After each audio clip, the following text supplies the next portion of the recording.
बताइए।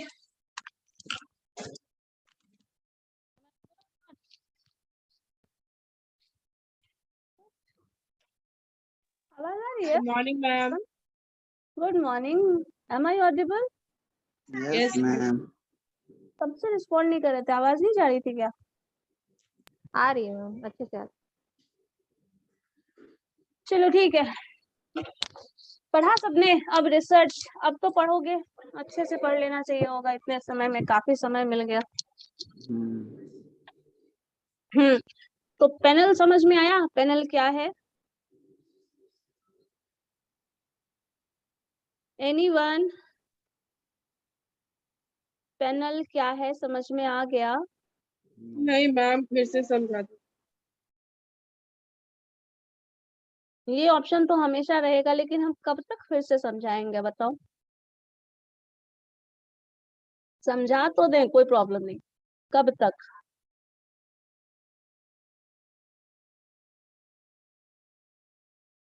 बोलो।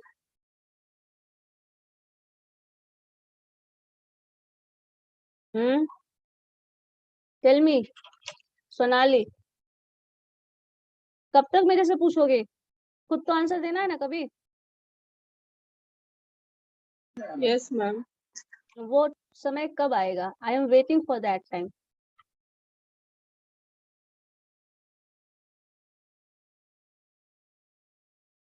क्योंकि मैं ये मानती हूँ कि आप लोग पोस्ट ग्रेजुएशन के स्टूडेंट है ना, तो आपको क्या होना चाहिए, थोड़ा ज्यादा एक्टिव होना चाहिए इस मामले में, है ना? देखो, पैनल वर्ड जब भी डिसाइड होता है, पैनल टर्म आता है, वो पैनल ट्रू पैनल हो या ओमनिबस पैनल हो या जो भी हो, पैनल टर्म का मतलब है you are going in the market and taking observations on the variable you have to study. ठीक है, जो भी वेरिएबल आप ले रहे हैं, जो कुछ भी स्टडी कर रहे हैं, उसके बारे में आप एक्चुअल मार्केट में जाके स्टडी कर रहे हैं। यहाँ पे कुछ भी ऐसा नहीं होता मैंने ये इन्फॉर्मेशन आपको दिया और ये इन्फॉर्मेशन कंज्यूमर ऐसा बोल रहा है, कंज्यूमर ऐसा करता है, ऐसा होता है, ये है वो है, ये सब इन्फॉर्मेशन आपको दूसरे तरीके से नहीं मिल रहा है, इनडायरेक्ट इन्फॉर्मेशन नहीं मिल रहा है। इन शॉर्ट तुम ये समझ सकते हो। सो इनडायरेक्ट इन्फॉर्मेशन अगर आपको नहीं मिल रहा है, दैट मीन्स इनडायरेक्ट इन्फॉर्मेशन। और डायरेक्ट इन्फॉर्मेशन कैसे मिलेगा? आप या तो डायरेक्टली कंज्यूमर से बात करें, खुद ही उसका इंटरेस्ट जाने, देखे, समझे, या फिर जो भी, जैसे मान लो कुछ पर्टिकुलर प्रोडक्ट को इस्तेमाल करने की बात कर रहे हैं, किसी से अगर आपको पब्लिक ओपिनियन जानना है, ठीक है, जिस भी फील्ड में जहां भी आपको ऑब्जर्वेशन जानना है, जहां आपको सेकेंडरी इंफॉर्मेशन नहीं चाहिए, आप डायरेक्ट सोर्स से इंटरेक्ट करके इंफॉर्मेशन ले रहे हैं। ठीक है, मान लो जैसे तुमको ये देखना है कि इस बार चुनाव में कौन जीतेगा, ठीक है, आप क्या कर सकते हैं, लोगों ऐसा ये कहा जा रहा है, ये पार्टी की बात हो रही है, ऐसा हो रहा है, जैसे जो आप सुन रहे हैं, देख रहे हैं, उसके हिसाब से आप कुछ ना कुछ अंदाजा लगाएंगे, ये क्या होगा, सेकेंडरी इंफॉर्मेशन होगा। लेकिन अगर आप पब्लिक ओपिनियन ही लेते हैं, ठीक है, हर उस इंसान से बात करते हैं, हर उस इंसान से बात करना पॉसिबल नहीं है, लेकिन 90%, 40%, 10%, 50% उससे तो बात कर सकते हो। तो उनसे जो आप जाके ऑब्जर्वेशन लेंगे, खुद इंटरेक्ट करके बात कर रहे हैं, वो जो इंफॉर्मेशन होता है वो डायरेक्ट इंफॉर्मेशन होता है। उसमें बीच में कहीं ऐसा कुछ नहीं होता कि इंफॉर्मेशन चेंज कर दिया जाए या फिर कुछ मिसअंडरस्टैंडिंग हो सकता है, ऐसा कुछ नहीं होगा। तो पेनल टर्म जो होता है वो वही होता है कि आपने डायरेक्ट वो इंफॉर्मेशन गेन किया है जो एक्चुअल रिसोर्स से आपको लेना है और उन्हीं पे वापस से इम्प्लीमेंट करना है। तो अगर ये ऐसा होता है तो वो ट्रू पैनल है। ठीक है, ट्रू पैनल है। अगर मान लो वो ट्रू पैनल में कुछ ऐसे टर्म्स हैं जो डायरेक्ट वो कंज्यूमर, कस्टमर और कंज्यूमर में डिफरेंस पता है सोनल? कस्टमर एंड कंज्यूमर में डिफरेंस पता है? Yes ma'am. क्या है बताओ? मैम कस्टमर जो बोल सकते हैं, बोल। नहीं, बताइए बताइए। ओके, कस्टमर जो सामान खरीदता है, जो कंज्यूमर जो बेचता है। कंज्यूमर जो बेचता है वो नहीं होता है सोनल। सोनल बताओ सत्या। नॉर्मल मीनिंग मैम दोनों का एक ही होता है, मगर कस्टमर मैम कोई भी हो सकता है, हाँ, मगर कस्टमर कंज्यूमर जो होते हैं वो एंड उस एंड प्रोडक्ट को कस्टमर होते यूज हैं, करते हैं। जो जैसे प्रोडक्ट। मान लो तुमको सपोज नेल पॉलिश खरीदना है, चलो, जो तुम्हारे पापा भी खरीद के ला सकते हैं, तुम्हारा भाई भी खरीद के ला सकता है, कोई और भी खरीद के ला सकता है, तुम्हारा फ्रेंड कोई भी, लेकिन एक्चुअल कंज्यूमर वो नहीं है। सपोज यूज आपको करना है तो वो कस्टमर हो सकते हैं क्योंकि उन्होंने जाके खरीदा है, परचेज किया है, लेकिन कंज्यूमर कौन है? कोई और, जो घर में और लोग हैं वो हो सकते हैं। तो यहाँ पे कंज्यूमर में प्रोडक्ट कोई जो खरीद रहा है वो कस्टमर है, और कंज्यूमर वो है जो कंज्यूम कर रहा है उसको, मतलब जो फाइनली उसका इस्तेमाल कर रहा है, दैट आर कंज्यूमर्स। मतलब दोनों का एक हो सकता है क्योंकि जो खरीदेगा उसी के घर में और वो सब है, मान सकते हैं कि कस्टमर कंज्यूमर एक ही है, बट एक्चुअल में जो इस्तेमाल कर रहा है वो कंज्यूमर है। आप कंज्यूम कर रहे हो उसको तो आप कंज्यूमर है। मैगी खरीदने कोई भी जाके ले आया, खा आप रहे हो तो कंज्यूमर आप हो, कस्टमर कोई भी और हो सकता है। तो यही चीज यहाँ पे होता है। तो कंज्यूमर और कस्टमर का थोड़ा सा डिफरेंस यहाँ पे आ सकता मैम है। श्रेया को वेटिंग रूम में है, ऐड कर लीजिए।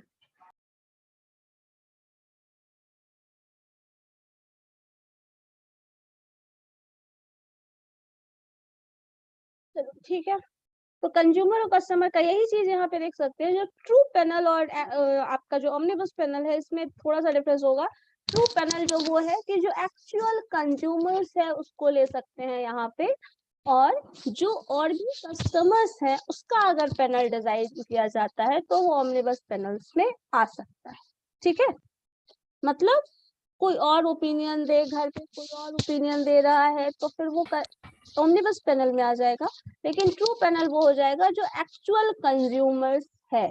अगर आप उससे डायरेक्ट पूछ रहे हैं तो ऐसा बहुत सारा प्रोडक्ट है जो कोई पर्टिकुलर सेक्शन के लोग ज्यादा इस्तेमाल करते हैं, तो जो कंज्यूमर रहेगा वो आपको एक्सपीरियंस बताएगा, और वो एक्चुअल टर्म होगा, एक्चुअल इंफॉर्मेशन होगा। और कोई और इंफॉर्मेशन दिख रहा है, में कोई किसी का ऑपरेशन हुआ, किसी का लेंस लगाया गया है, कुछ ऐसा, तो वो कंज्यूमर जो खुद बताएगा वो अपना एक्सपीरियंस बताएगा। लेकिन उसके घर से अगर किसी से इंफॉर्मेशन देते हो तो ये क्या है, ऐसा क्या, जो फीडबैक वगैरह आप देते हैं, वो क्या बताएगा? कुछ रिस्पॉन्स बताएगा, बट वो एक्चुअल इंफॉर्मेशन उस हद तक सही नहीं होगा जो ट्रू में होगा। ठीक है, बस यही डिफरेंस है। तो यही पैनल था जो आपको कंज्यूमर से जाके आप डेटा कलेक्शन कर रहे हैं, देन दैट इज पैनल। ये पैनल आप डिजाइन करके आप ओपिनियन, यहाँ पे हमेशा ध्यान रखना, this is for public opinion. ठीक है, आप क्या करना चाहते हैं, या फिर किसी पर्टिकुलर कोर्स के बारे में, किसी पर्टिकुलर क्या कहा जाए, प्लान के बारे में, किसी पर्टिकुलर पॉलिसी के बारे में लोगों से जो ओपिनियन तुम गेन कर रहे हो, पब्लिक ओपिनियन ले रहे हो, वो कहीं ना कहीं पैनल को डिसाइड करता है। ठीक है, बस। चलो, ये सब तो हम लोग कर चुके थे, और एक क्वेश्चन पूछते हैं तो फिर वापस से हमको तुम लोग वही ड्रैग करके उठा के ले आते हो, है ना? ये भी मैंने बता दिया था आपको, क्या टर्म था पैनल डिसाइड करने का, क्या एडवांटेज और डिसएडवांटेज।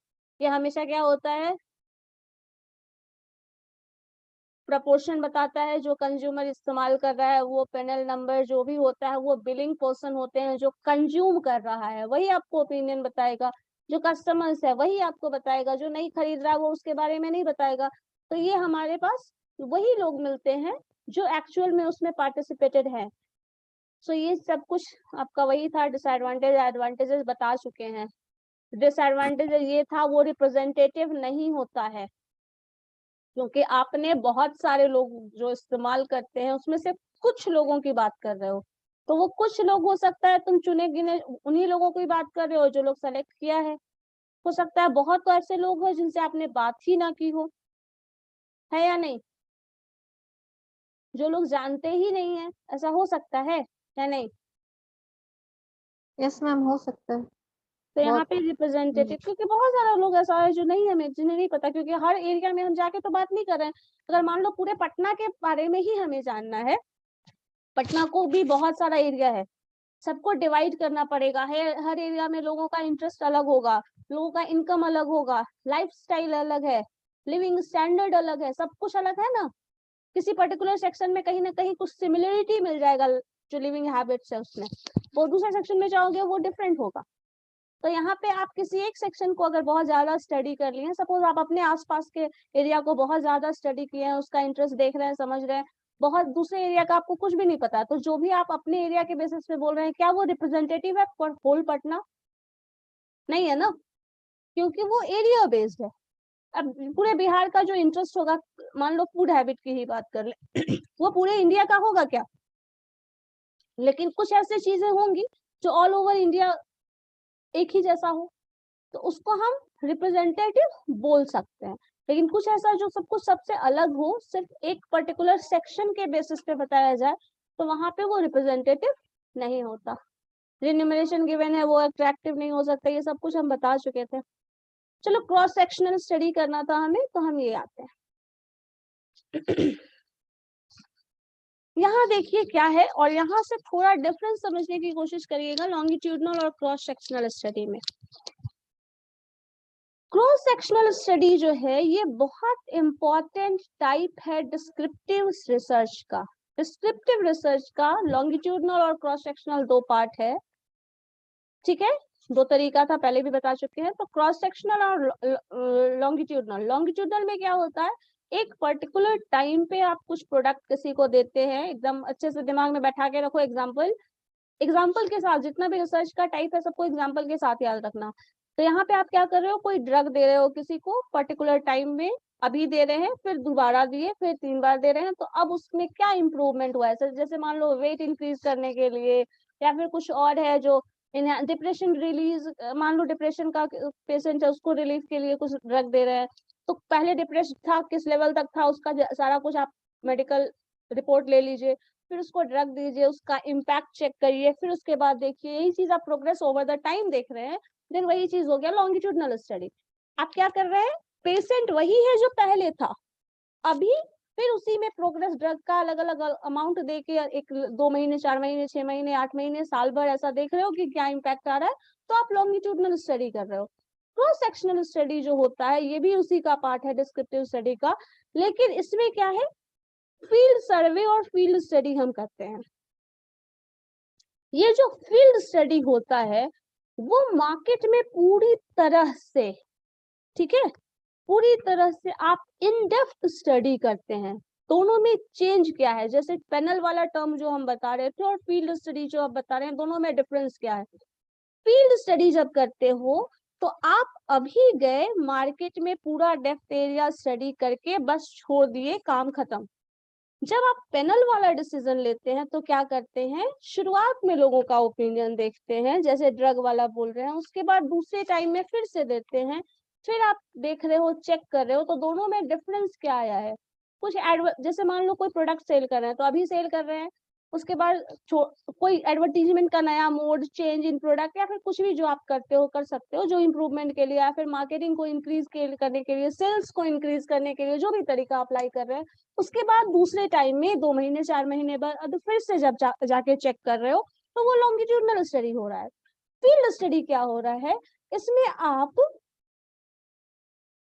प्रोडक्ट का रिएक्शन जाके, पब्लिक ओपिनियन, जितना भी टर्म फील्ड से रिलेटेड है, पैनल से रिलेटेड है, वो हमेशा क्या होगा, फील्ड स्टडी ही होगा, पब्लिक ओपिनियन ही होगा, ये ध्यान रखना, ये हमेशा पब्लिक ओपिनियन की बात करेगा।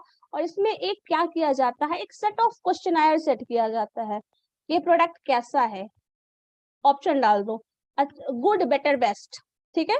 अब इसका कोई ना कोई, आप ये किसी को प्रोडक्ट इस्तेमाल करने के लिए दिए, अब ये साथ में एक फॉर्म दे दिए, फीडबैक फॉर्म, जिसको समझो तुम, वो वापस से दे दो। अब वो एक क्वेश्चन का ये आंसर हुआ, अगर ये if it is good then why, कुछ रीजन स्पेसिफाई कर देगा, उसमें कुछ आप ऑप्शंस डाल दोगे। तो इस तरह से 4, 5, 10 क्वेश्चन का क्वेश्चनायर सेट कर दिया जाता है, और वो लोगों को बांट देते हैं, आप अपना रिस्पॉन्स उसमें फिल करिए। उस रिस्पॉन्स से आपको पता चलेगा कि मार्केट में उस प्रोडक्ट का, कंज्यूमर्स का बिहेवियर कैसा है, उनका थॉट उस प्रोडक्ट के बारे में कैसा है, या फिर उसके हिसाब से ये पता लगा सकते हो कि प्रोडक्ट का सेल्स कैसा होगा, क्या इम्पैक्ट है, ये सब पता लगाते हैं। ये सब कुछ जो भी काम करते हैं, पैनल का ले या फिर हम फील्ड स्टडी ले या फिर ये ले, तो हमेशा हमें पब्लिक ओपिनियन को ही जानना है, ठीक है। ये पूरा पूरा का पूरा मार्केट बेस्ड है। जैसे मान लो अगर एक हम सर्वे करना चाहें, इसका सिंपल एग्जांपल ये है, हम एक सर्वे करना चाहते हैं कि अगर कॉलेज में या फिर कोविड की वजह से जो ऑनलाइन स्टडीज हुआ है उसका क्या इम्पैक्ट पड़ा है, स्टूडेंट्स का उसके बारे में क्या ओपिनियन है। सो हम कुछ कुछ क्वेश्चन सेट कर रहे हैं, तुम लोग कितना सीरियसली पढ़ाई किए हो, नहीं किए हो, 1 2 3 4 रेटिंग डाल रहे हैं। इससे तुम्हारा कोर्स कवर हुआ है, 1 2 3 4 रेटिंग डाल रहे हैं। इसमें डेडिकेशन ऑफ द टीचर्स क्या है, 1 2 3 4 रेटिंग डाल दिए। फिर आपका क्या इम्पैक्ट, नॉलेज इंप्रूवमेंट का लेवल कैसा रहा, इसमें भी कुछ रेटिंग डाल दिए। इस तरह से क्वेश्चन एक पूरा सेट हम तैयार कर रहे हैं, 10 20 50 जितना भी क्वेश्चन का सेट करें वो पूरा क्वेश्चन का सेट हम तैयार कर रहे हैं, और वो सारे जितने भी मुझे जितना समझ में आता है उतने स्टूडेंट्स को हम दे दें, सपोज अपने ही कॉलेज में दे दें। तो अगर हम अपने कॉलेज के सारे स्टूडेंट्स को ये क्वेश्चन ऐड फिल करने के लिए देते हैं तो क्या होगा, ओपिनियन हमें मिलेगा, सारे बच्चों का मिल जाएगा, कोई दिक्कत तो यहाँ नहीं होगी, बताओ। लेकिन ये क्या रिप्रेजेंटेटिव होगा फॉर द होल पटना, क्योंकि मैंने सिर्फ कॉलेज के स्टूडेंट्स का लिया है, ठीक है, सिर्फ कॉलेज के स्टूडेंट्स का लिया है, वो भी सिर्फ इस तरह के कोर्सेज का, मैनेजमेंट के कोर्सेज का, आईटी के कोर्सेज का, रेगुलर कोर्सेज का नहीं लिया है, साइंस आर्ट्स कॉमर्स क्या क्या है उसका कोर्सेज का नहीं लिया है। क्या ये रिप्रेजेंटेटिव होगा? नहीं होगा। अगर यही हम काम ऐसा कुछ करते कि रैंडम सिलेक्शन अलग अलग कॉलेजेस से, अलग अलग डिपार्टमेंट से कुछ कुछ स्टूडेंट्स का सिलेक्शन करते, फिर उनसे ओपिनियन लेते, तो हर डिपार्टमेंट के हर सेक्शन में जिस तरह की पढ़ाई हो रही है उसका इंफॉर्मेशन हमें मिलता, और उससे जो हम कंक्लूजन निकालते वो ज्यादा वैलिड होगा एज कंपेयर टू हम अगर एक सिंगल कॉलेज सिंगल डिपार्टमेंट के बेसिस पे रिजल्ट डिसीजन लेंगे तो। ठीक है, इस चीज को आप as a drawback representative term के भी फॉर्म में भी समझ सकते हैं।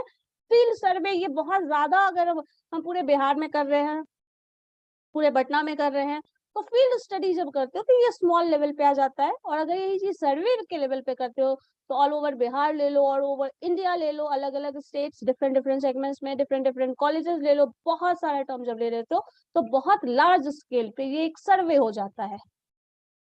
ठीक है, ये सर्वे हो जाता है। जैसे मान लो नेशनल का कुछ ऐसा, नेशनल प्लानिंग का कुछ सर्वे का रिपोर्ट पता है तुम्हें, जो हमेशा होता है, मालूम है, कुछ आइडिया है?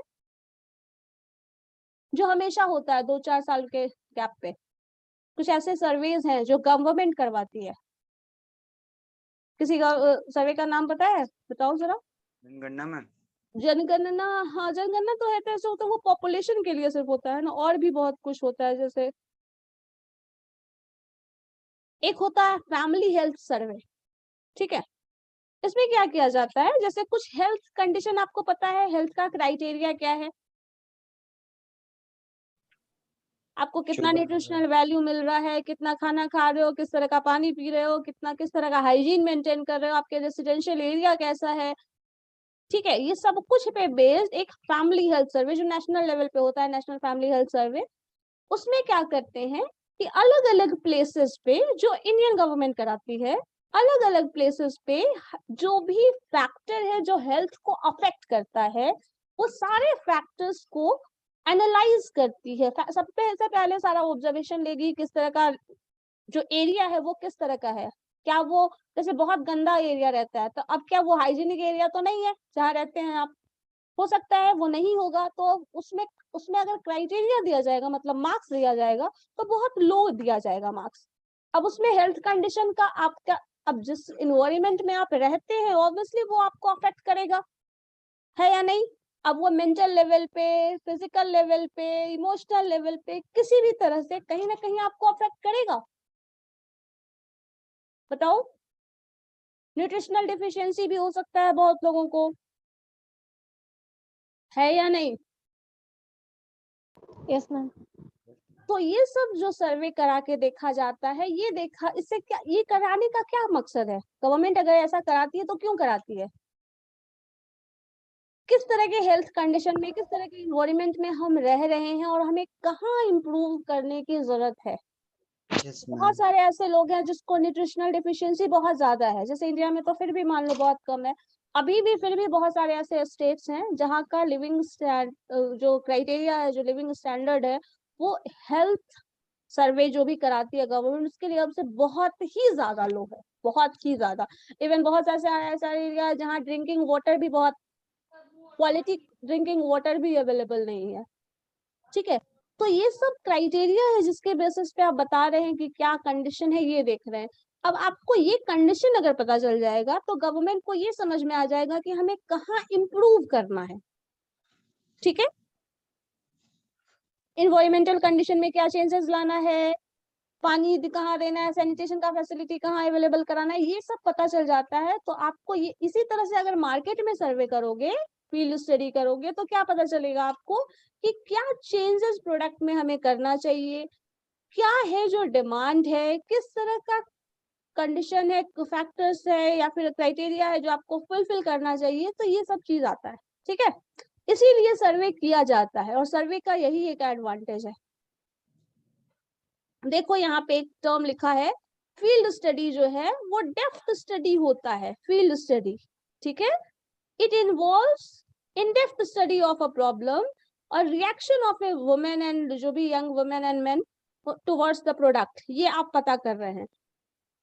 दूसरे केस में जो फील्ड सर्वे लिखा है, जो मैंने आपको पहले ही बता दिया, large samples are the feature of the study. जब आप फील्ड सर्वे की बात कर रहे हैं, देन वही चीज बहुत लार्ज स्केल पे किया जा रहा है। स्टडी जब किया जाता है तो वो बहुत स्मॉल लेवल पे होता है। ठीक है, सर्वे जो है वो बहुत ज्यादा लार्ज स्केल पे किया जाता है। लार्ज स्केल पे करोगे तो उसका जो भी कंक्लूजन होगा वो पूरे, जैसे मान लीजिए मैंने कहा ना अभी, जो कॉलेज बेस्ड कहा एक ओपिनियन ले रहे हैं, सिर्फ वो कॉलेज के लिए वैलिड है। अगर हम डिफरेंट डिफरेंट कॉलेजेस को मर्ज करके पूरे पटना का अगर हम ओपिनियन लेते हैं इस तरह का, तो वो पूरे पटना के लिए वैलिड है। अगर यही चीज हम पूरे बिहार के लिए करते हैं तो फिर ये लार्ज स्केल पे हो गया। सिर्फ एक कॉलेज बेस्ड था स्टडी, वो सिंपल स्टडी है। पूरे पटना का भी करोगे तो उसको एज अ स्टडी मान सकते हैं। लेकिन अगर पूरे बिहार के डिफरेंट कॉलेजेस, डिफरेंट यूनिवर्सिटीज की आप बात कर रहे हैं, तब क्या हो जाएगा, वो फील्ड सर्वे हो जाएगा विथ रेफरेंस टू बिहार। अगर वही चीज पूरा नेशनल लेवल पे कर रहे हैं तो फिर वही भी वो भी सर्वे हो जाएगा, बट वो नेशनल लेवल पे हो जाएगा। ठीक है, यही चीज आता है। अब जब सर्वे करते हो लार्ज स्केल पे तो जियोग्राफिकल फैक्टर एक बहुत इंपॉर्टेंट फैक्टर हो जाता है, क्योंकि सिचुएशन चेंज हो जाएगा, यहाँ पे पूरा जियोग्राफी बदल गई, जो स्टडी टाइप ऑफ स्टडी है, कोर्सेज है, वो भी डिफरेंट डिफरेंट हो जाएगा।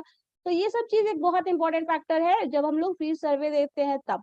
तो उसमें आपको ये भी देखना पड़ेगा कि क्या क्या फैक्टर्स है जो हम इम्पोर्टेंट है जिसको स्टडी करना है। तो जो स्मॉल स्केल पे स्टडी होगा फैक्टर होगा, वही लार्ज स्केल पे स्टडी का फैक्टर नहीं होगा। लेकिन मोटिव जो है वो एक्सटेंडेड मोटिव हो जाएगा जब हम सर्वे की बात करेंगे, और वही शॉर्ट हो जाएगा जब हम स्टडी की बात करेंगे। ठीक है, समझ में आ गया फील्ड स्टडी और फील्ड सर्वे क्या है? Field study and field survey में डिफरेंस समझ में आ गया? Yes ma'am. Okay, anyone? Sonal? Yes ma'am. अब इसी को एग्जांपल, अब तुम किसी भी फील्ड का लो, मार्केट से रिलेटेड हो, सर्विस से, सेल से लो, एडवर्टीजमेंट, जो भी सेगमेंट जो भी आपको करना है उसके हिसाब से आप देख सकते हैं। जो नेशनल लेवल पे होता है, इंटरनेशनल लेवल पे लेते हैं, तो वहाँ पे सब कुछ आप स्टडी कर सकते हैं। कभी कभी हम अर्बन पॉपुलेशन की बात करते हैं, कभी कभी सेमी अर्बन की, तो इस तरह से आप डिवाइड करके जो भी है उसके हिसाब से चेंजेस ले आइए। ठीक है, स्टडी वही कर।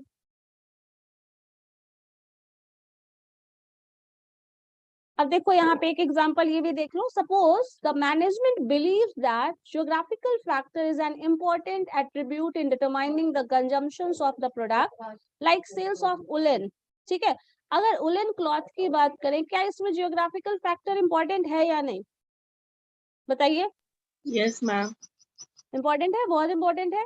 क्योंकि आप अगर वुलन क्लॉथ का सेल कर रहे हैं तो अगर जहाँ ठंडे प्रदेश में देख रहे हो तो उसका सेल हमेशा हो सकता है पूरे साल हो।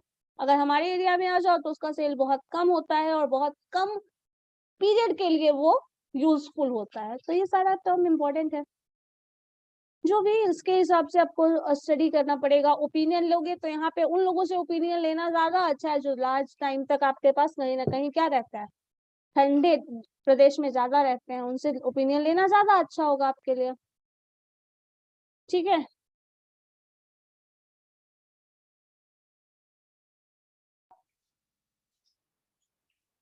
Yes ma'am. ठीक है ना। चलिए, ये सब कैटेगरी वाइज डिवाइड करने के लिए देखो, अब देखो यहाँ पे एक छोटा सा समझिए, यहाँ पे urban population which uses the product, उसको एक कैटेगरी में डिवाइड कर दिया। Semi urban product which uses the product, urban population which doesn't use the product, semi urban population which doesn't use the product. यहाँ पे क्या किया गया है, 4 कैटेगरी डिवाइड कर दिया है। यहाँ पे लोगों को अर्बन पॉपुलेशन है, सेमी अर्बन पॉपुलेशन है, ये डिवाइड करो। फिर बताओ कि आप ये प्रोडक्ट इस्तेमाल करते हैं नहीं करते हैं, तो इसके हिसाब से 4 क्राइटेरिया। आप अर्बन पॉपुलेशन से हैं और अगर आप प्रोडक्ट इस्तेमाल करते हैं तो आपको कैटेगरी 1 में रखा जाएगा। आप सेमी अर्बन पॉपुलेशन से हैं और आप प्रोडक्ट इस्तेमाल करते हैं देन कैटेगरी 2 में। अर्बन से है but you doesn't use the product then category 3। Urban वही सेमी अर्बन पीपल लेकिन आप प्रोडक्ट यूज नहीं करते तो कैटेगरी 4।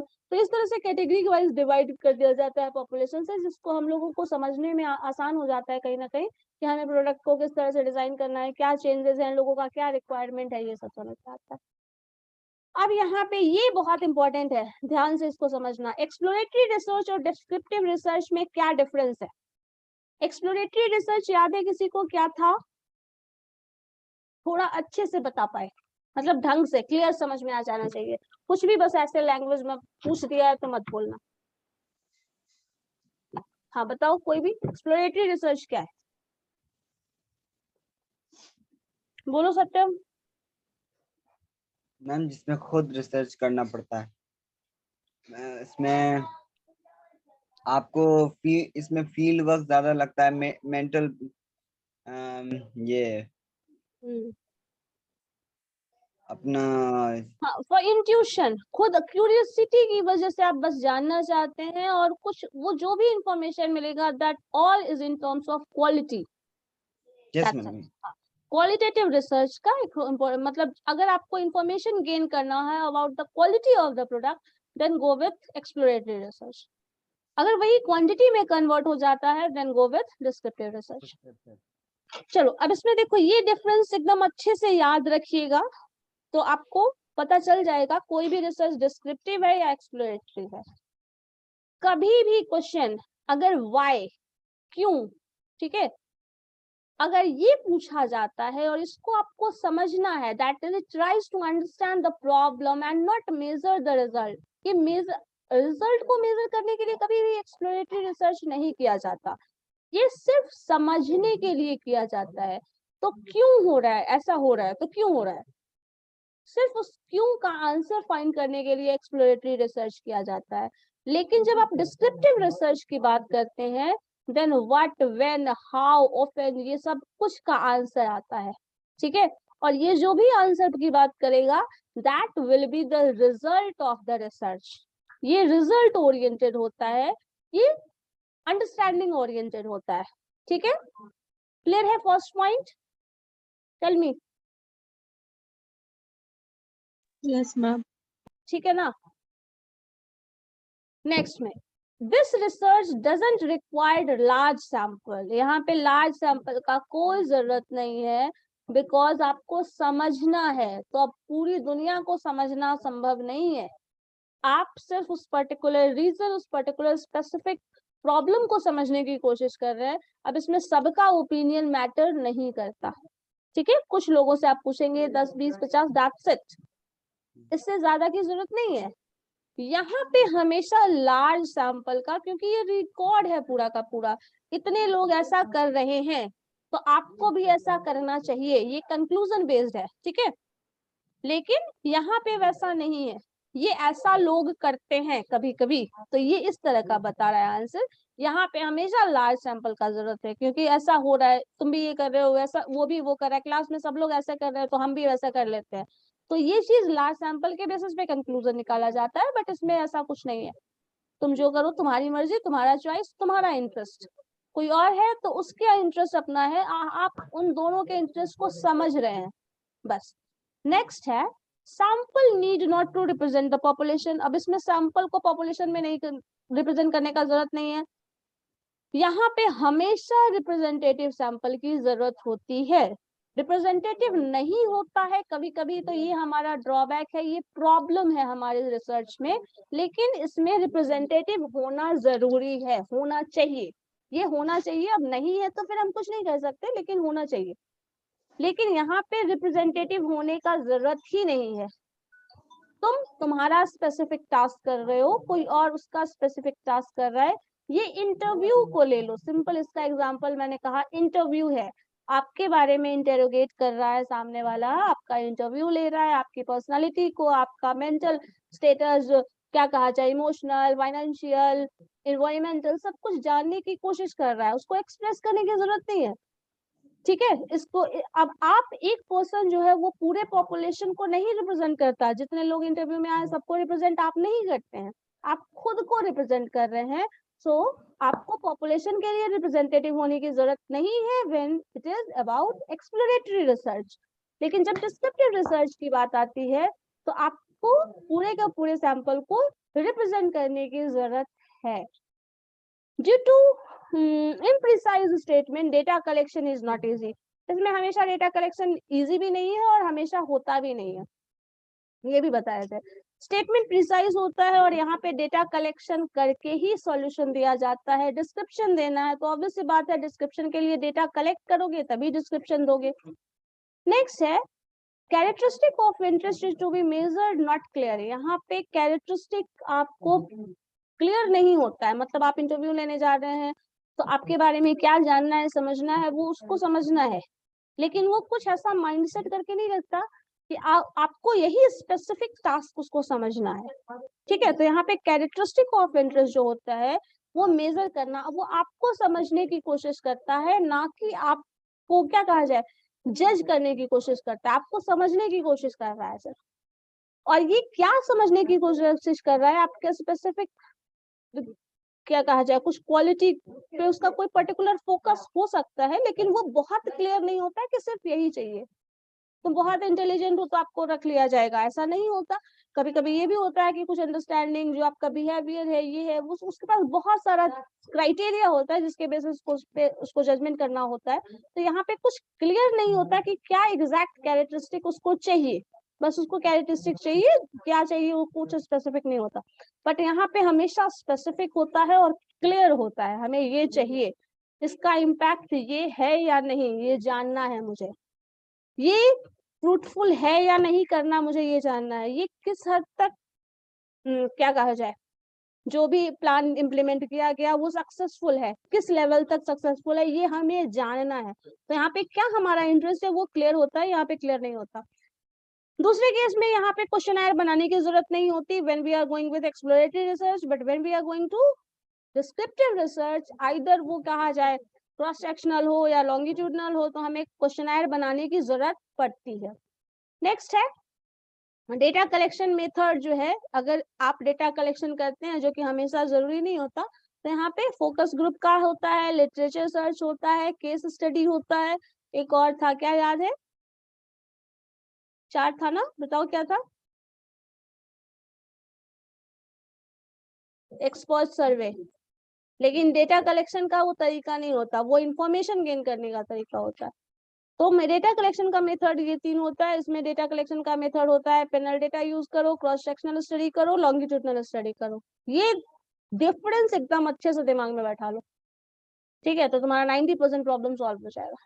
अब किसी को कुछ क्वेश्चन पूछना है इन दोनों के कंपैरिजन में तो बताओ मुझे।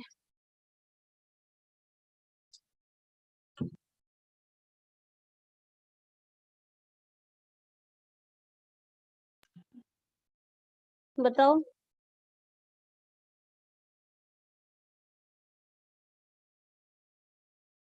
मैम केस स्टडी और क्रॉस सेक्शनल स्टडीज में थोड़ा समझा। केस स्टडी और क्रॉस सेक्शनल स्टडी तो अभी जस्ट बताए। केस स्टडी क्या था, फील्ड स्टडी याद है, फील्ड स्टडी और फील्ड सर्वे था, अभी जस्ट बताए सोनाली। Yes ma'am. तो क्या था उसमें, स्टडी क्या होता है, कुछ भी स्मॉल, मान लो तुम कोर्स कर रही हो, अभी एक पर्टिकुलर कोर्स कर रही हो, तो तुम उस कोर्स के बारे में जितना कुछ पूछा जाए बता सकती हो अपने दोस्त को या नहीं, ये बताओ। यस बताओ। मैम। अगर तुमसे ये बोला जाए कि पूरे एजुकेशनल इंस्टीट्यूट में जितने भी कोर्सेज हैं सब के बारे में तुम बताओ, बता सकती हो क्या? नहीं बता सकते, क्योंकि आप खुद ही उसको पूरा नहीं जानते। केस स्टडी जो होता है, एक पर्टिकुलर सिचुएशन में किस तरह से क्या बिहेव हो रहा है, क्या क्या काम कर रहे हो, किस तरह से क्या काम हो सकता है, उसका पूरा इन डिटेल स्टडी किया जा रहा है। जैसे मान लो कुछ बहुत कुछ हो रहा है हमारे सोसाइटी में, हर चीज को आप उतनी तरह से अच्छे तरीके से जानते हैं जितने तरीके से आप अभी जो कोर्स कर रहे हैं उसको जानते हैं? ऑब्वियस सी बात है, नहीं जानते हैं। अब केस स्टडी करते हैं तो आप क्या करते हैं, किसी एक पर्टिकुलर टॉपिक को चूज कर लो, उसके बारे में जितना भी इंफॉर्मेशन है सब गैदर करो, सारा का सारा इंफॉर्मेशन। जैसे मान लो तुमको इन्वेस्टमेंट करना है मार्केट में, ठीक है, शेयर मार्केट में मान लो इन्वेस्ट कर रहे हो, जब इन्वेस्टमेंट कर रहे हो तो इन्वेस्टमेंट रिलेटेड जितना भी इंफॉर्मेशन है सब गैदर करने की कोशिश करोगे तुम या नहीं, मुझे बताओ पहले, करोगे? तो ये क्या होगा, एक काइंड ऑफ स्टडी होगा, एक काइंड ऑफ सर्वे होगा।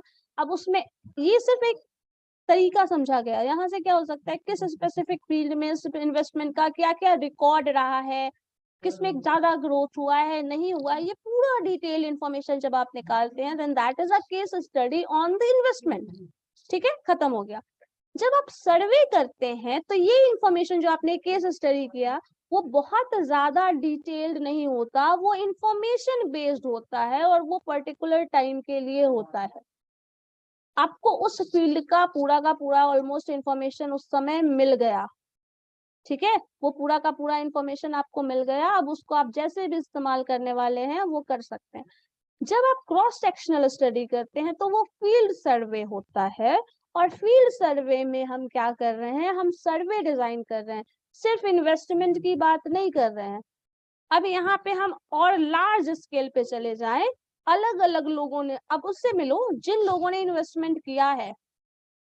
आप अभी जो केस स्टडी कर रहे थे ये मार्केट का डेटा जो आपको इंफॉर्मेशन शेयर मार्केट और इस तरह से मिलता है ये वो है।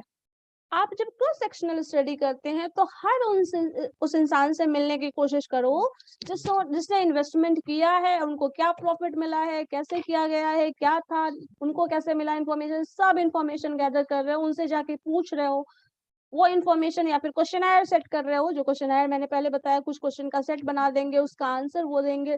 अब आपको जो इन्फॉर्मेशन मिला वो कहाँ से मिला, डायरेक्ट उस कंज्यूमर से मिल रहा है जिसने इन्वेस्टमेंट किया है और जिसको उसका बेनिफिट या लॉस हुआ है। लेकिन आप जब केस स्टडी कर रहे हैं तो ये डेटा कलेक्शन कर रहे हैं और ये हमें किसी पर्टिकुलर सोर्स से मिला है, नेट पे मिल गया या फिर कुछ पास रिकॉर्ड का स्टडी किसी ने किया है उससे मिला है। लेकिन यहाँ जब आप स्टडी कर रहे हो तो किसी हर कंज्यूमर से पूछ रहे हो, समझ रहे हो? ठीक है, समझ आया कुछ की नहीं आया? Yes ma'am. यही हाँ मैम। होता है, सर्वे आप बहुत ही लार्ज स्केल पे करते हैं, स्टडी जो है वो स्मॉल स्केल पे होता है और स्मॉल पर्टिकुलर सिचुएशन के लिए, पर्टिकुलर केस के लिए किया जाता है। जैसे मान लो किसी को केस करना है, कोई भी पर्टिकुलर, किसी को क्रिमिनल केस करना है तो उसके बारे में किस तरह से वर्क करता है, क्या है, कैसे है, किसका वो, उसका क्या फॉर्मेलिटीज है, कहाँ से शुरू करेंगे, कहाँ खत्म करेंगे, किस तरह से जाएगा, क्या प्रोसेसिंग है, सारा कुछ इंटायर जो आप स्टडी करते हैं वो पर्टिकुलर सिचुएशन पर्टिकुलर केस के लिए हो रहा है। एक इन्वेस्टिगेशन जो आपका, जैसे पुलिस का इन्वेस्टिगेशन एक सबसे अच्छा एग्जांपल ले सकते हैं, जैसे कुछ किसी का मर्डर हुआ सपोज, तो उसके बारे में जितना भी वो इंफॉर्मेशन गैदर कर रही है एक फाइल में जो कवर करके रख रही है वो पूरा एक केस स्टडी हुआ, ठीक है। सर्वे क्या होगा, उस एरिया में जितना भी जिस तरह का क्राइम हुआ है सबका रिकॉर्ड अलग अलग जो डिस्क्रिप्शन दे रहे हैं वो क्रॉस सेक्शनल स्टडी हो सकता है या फिर डिस्क्रिप्टिव स्टडी हो सकता है, ठीक है। अब बताओ और कोई दिक्कत? मैम क्रॉस सेक्शनल स्टडी में ऐसा भी तो बोल सकते हैं कि different types of case study को एक बार फिर से रीचेक कर रहे हैं। रीचेक कर सकते हैं क्योंकि डिस्क्रिप्शन है तो कर सकते हैं, डिस्क्रिप्टिव स्टडी है ना, तो डिफरेंट डिफरेंट केस स्टडीज को जैसे मैंने कहा तो उसका एग्जांपल दिया ना, पुलिस वाला जो एक पर्टिकुलर एरिया में पर्टिकुलर जो भी थाना ले लो, पुलिस स्टेशन है, उस पुलिस स्टेशन का पूरा रिसर्च, उसमें किस उस एरिया में किस किस तरह का कितना कितना कैसा कैसा क्राइम हुआ है, उसका पूरा description, that is a descriptive study. Case study एक छोटा सा पार्ट हो गया, पर्टिकुलर केस, किसी का मर्डर एक पर्टिकुलर का, एक किसी एक्सीडेंट का केस, एक एक्सीडेंट का केस जो भी इंफॉर्मेशन गैदर किया, जिस जिस तरह का जिसका इंफॉर्मेशन है, इसका एक्सीडेंट हुआ, ये हुआ वो, तो जो पूरा डिटेल है that is a case study. ठीक है, और कोई शक? No ma'am. सोनाली, इसको हमेशा रहता है कुछ ना कुछ डाउट, फिर से बता दीजिए मैम। सो एनीथिंग फिर से बता दीजिए वाला बचा हुआ है, और जब हम पूछते हैं तब भी बोलती है कि आप ही बता दीजिए, मतलब तुमको जो क्वेश्चन किया गया है वो भी हम ही आंसर कर रहे हैं।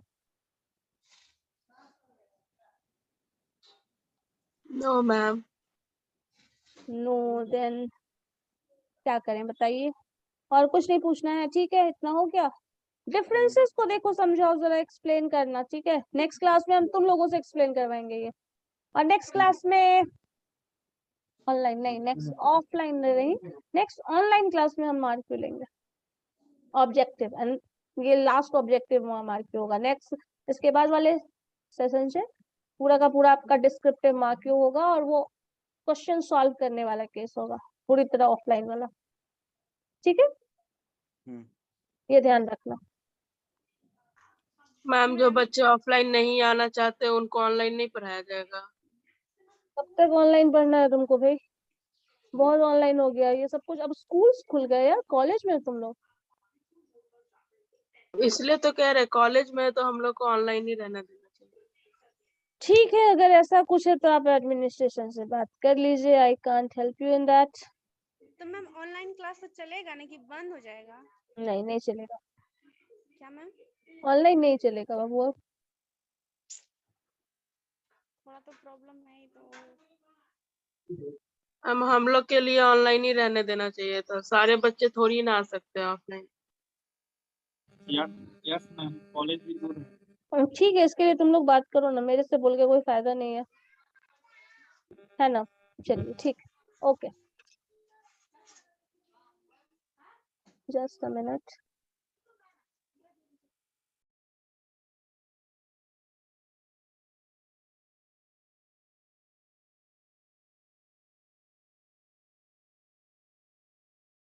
अब पता नहीं तुम लोगों को ऑनलाइन पढ़ने में क्या लग रहा है, पढ़ते तो कुछ हो नहीं ऑनलाइन में, क्या करते हो मालूम नहीं। कॉलेज आने का मन नहीं कर रहा है आप लोगों को?